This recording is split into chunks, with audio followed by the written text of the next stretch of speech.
তো তারেক রহমান এবং বিএনপি সরকার, এনসিপি, জামাত সবাইকে বলে রাখছি, আপনারা তৈরি হন, আমাদের নেত্রী আসছেন।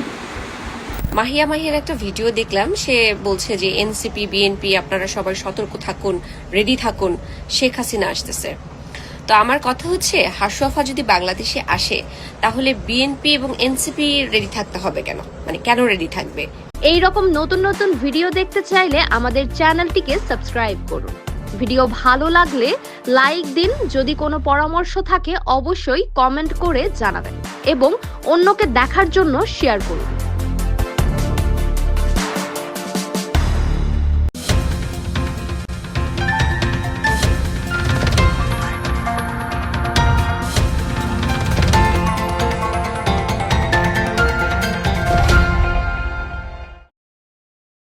জয় বাংলা, শেখ হাসিনার সালামি, জয় বাংলা, আসবে আবার নৌকা, জয় বাংলা, আসবে আবার নৌকা, জয়।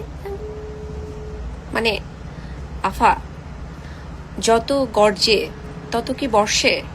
তো তারেক রহমান এবং বিএনপি সরকার, এনসিপি, জামাত সবাইকে বলে রাখছি, আপনারা তৈরি হন, আমাদের নেত্রী আসছেন। মাহিয়া মাহিয়ার একটা ভিডিও দেখলাম, সে বলছে যে এনসিপি বিএনপি আপনারা সবাই সতর্ক থাকুন, রেডি থাকুন, শেখ হাসিনা আসতেছে।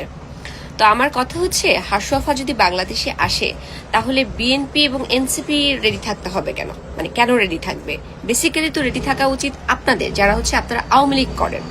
কারণ তাকে হচ্ছে একটা কোর্ট প্রসেসিং এর মধ্যে ঢুকতে হবে, আইন আদালত পার হতে হবে। সুতরাং আপনারা হচ্ছে সমস্ত কিছু নিয়ে রেডি থাকতে হবে। আপনাদের নেত্রী পলাতক হয়েছে, আপনাদের নেত্রীর নামে মামলা হয়েছে, আপনাদের নেত্রীর নামে ফাঁসির অর্ডার হয়েছে। সুতরাং যদি কাউকে রেডি থাকতে হয় তাহলে বেসিক্যালি রেডি থাকতে হবে আওয়ামী লীগ নিজেদেরকে। আপনাদের মধ্যে ছাত্রলীগ, যুবলীগ যারা আছেন, মানে মোটামুটি আওয়ামী লীগের যতগুলো সংগঠন আছেন, সমস্ত সংগঠনগুলোকে একদম কংক্রিটলি স্ট্রংলি রেডি থাকতে হবে।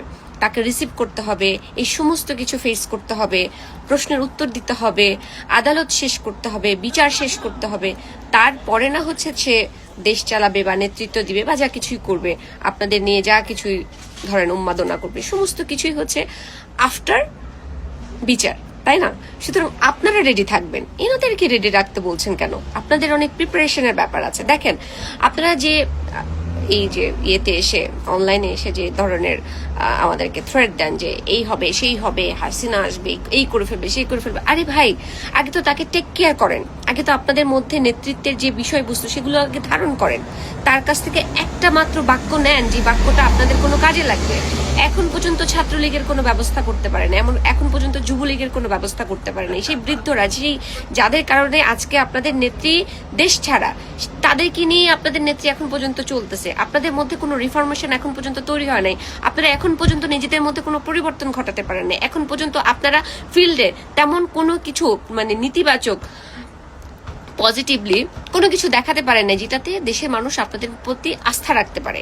মনে করেন আওয়ামী লীগের মানুষই, আমরা যারা আওয়ামী লীগের বিপক্ষে, আমাদের কথা বাদ দেন, আপনারা যারা লীগ করেন, আপনারা নিজেদের মধ্যে এখন পর্যন্ত সেই আস্থাটা তৈরি করতে পারেন নাই, সেই পরিবর্তন আনতে পারেন নাই যে আপনাদের নেত্রী আমাদের দেশে এসে নেতৃত্ব দিবে বা সে দেশে আসতে পারে। আপনারা নিজেরা ফেড আপ হয়ে গেছেন, আপনারা আমাদেরকে থ্রেট দিচ্ছেন। সুতরাং আপনারা যারা মনে করছেন যে হাসুয়াফা আসবে, welcome, very strongly welcome, please হাসুয়াফা আসুক, আমরা সবাই অপেক্ষা করছি। আমরা চাই তিনি বাংলাদেশে আসুক। সত্যি বলছি, আমরা পুরো বাংলাদেশের 18 কোটি জনগণ চাই হাসিনা বাংলাদেশে ফিরে আসুক এবং তার যে আইন কানুন যা কিছু বিচার আচার আছে সেটার সম্মুখীন হোক। তিনি যদি নিরাপরাধ হন সেটাকে তিনি ফেস করুক, সেটাকে তিনি প্রমাণ করুক এবং যারা অপরাধী তাদের শাস্তি হোক। আমরা বলছি না যে তিনি আসবেন আর তাকে আমরা হচ্ছে ফাঁসির কাঠগড়ায় দাঁড় করাই দিব। বিচার হবে, আইন দ্বারা বিচার হবে, আইনের দৃষ্টিতে যেটা সঠিক সেটাই হবে। সুতরাং হাসিনাকে ওয়েলকাম জানান, সুন্দরভাবে ওয়েলকাম জানান, তাকে আনার ব্যবস্থা করেন। সেটা না করে আপনারা উপহাস করছেন, এটা আপনাদের জন্য ডিমোশন।